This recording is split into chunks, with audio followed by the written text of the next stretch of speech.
Hi hello friends, ഇന്നത്തെ ഈ ഒരു വീഡിയോ എന്ന് പറയുന്നത് നമ്മൾ പുതിയതായി കൊണ്ടുവന്നിട്ടുള്ള ഫിഷിനെ കുറിച്ചിട്ടുള്ളതാണ്. കഴിഞ്ഞ പ്രാവശ്യം നമ്മൾ ചെയ്തിരുന്നത് ഗോൾഡ് ഫിഷുകളെ കുറിച്ചിട്ടുള്ള ഒരു വീഡിയോ ആയിരുന്നു. എന്നാൽ ഇത്തവണ നമ്മൾ കൊണ്ടുവന്നിരിക്കുന്നത് കുറച്ച് മോളി ഫിഷുകളെയാണ്. അടുത്തുള്ള പെറ്റ് ഷോപ്പിൽ നിന്നും പെയറിന് ഏകദേശം 30 രൂപ നിരക്കിൽ 3 പെയർ മോളി ഫിഷുകളെയാണ് നമ്മൾ വാങ്ങിച്ചിട്ടുള്ളത്. അതിൽ ബ്ലാക്ക്, വൈറ്റ്, ഓറഞ്ച് എന്നിങ്ങനെ 3 വ്യത്യസ്ത കളറിലുള്ള മോളി ഫിഷുകളെയാണ് നമ്മൾ തെരഞ്ഞെടുത്തിട്ടുള്ളത്. എന്തായാലും നമ്മൾ ഇന്ന് വാങ്ങിച്ചു കൊണ്ടുവന്നിട്ടുള്ള മോളി ഫിഷുകളുടെ വിശേഷങ്ങളിലേക്കാണ് നമ്മൾ ഇനി പോകുന്നത്.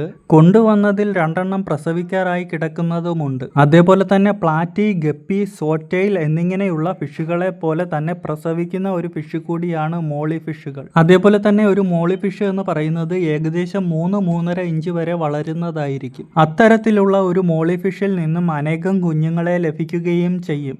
എല്ലാ മാസവും ബ്രീഡാകുന്ന ഒരു മത്സ്യം കൂടിയാണ് മോളി ഫിഷുകൾ എന്ന് പറയുന്നത്. അതേപോലെ തന്നെ പ്ലാന്റഡ് ടാങ്കുകളിലൊക്കെ വളർത്താൻ പറ്റിയിട്ടുള്ള ഫിഷുകൾ കൂടിയാണ് മോളി ഫിഷുകൾ. നിങ്ങൾക്കിതിൽ വൈറ്റ്, ഓറഞ്ച്, ബ്ലാക്ക് എന്നിങ്ങനെ 3 കളറിലുള്ള മോളി ഫിഷുകളെ കാണാനായി സാധിക്കും. അപ്പോൾ ഇപ്പറയുന്ന 3 കളറിലുള്ള ഫിഷുകളെയും സെപ്പറേറ്റ് ചെയ്ത് വളർത്തുന്നതായിരിക്കും നല്ലത്. ഇല്ലാന്നുണ്ടെങ്കിൽ ഇവ ക്രോസ് ബ്രീഡ് ആകുകയും മിക്സ്ഡ് കളറിലുള്ള കുട്ടികൾ പുറത്തു വരികയും ചെയ്യും. അപ്പോൾ ഈ ഒരു മത്സ്യത്തിന്റെ ക്വാളിറ്റി നിലനിർത്തണമെന്നുണ്ടെങ്കിൽ അതാത് കളറിലുള്ള മത്സ്യങ്ങളെ സെപ്പറേറ്റ് ചെയ്ത് വളർത്തുന്നതായിരിക്കും നല്ലത്.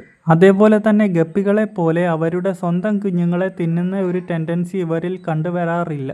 ഏകദേശം 4 മുതൽ 5 വർഷം വരെയാണ് മോളി ഫിഷുകളുടെ ജീവിത കാലഘട്ടം എന്ന് പറയുന്നത്. അതേപോലെ തന്നെ മോളി ഫിഷുകളെ വളർത്തുമ്പോൾ വാട്ടർ ക്വാളിറ്റി മെയിൻറ്റെയിൻ ചെയ്യേണ്ട ആവശ്യം വരുന്നുണ്ട്. ഗപ്പി ഫിഷുകൾക്ക് കൊടുക്കാവുന്ന എല്ലാത്തരം ഫുഡുകളും മോളി ഫിഷുകൾക്കും കൊടുക്കാവുന്നതാണ്. എന്തായാലും നമ്മൾ ഇവരെ അവരുടെ ടബിലേക്ക് തന്നെ തിരിച്ച് റിലീസ് ചെയ്യുകയാണ്. അപ്പോൾ ഇവരെ പറ്റിയുള്ള ഒരു ഡീറ്റെയിൽഡ് വീഡിയോ നമ്മളുടെ ചാനലിൽ ഉടനെ തന്നെ അപ്ലോഡ് ചെയ്യുന്നതായിരിക്കും. അതേപോലെ തന്നെ വീഡിയോ കണ്ട് ഇഷ്ടപ്പെട്ടിട്ടുണ്ടെങ്കിൽ ലൈക്ക് ചെയ്യാൻ മറക്കല്ലേ.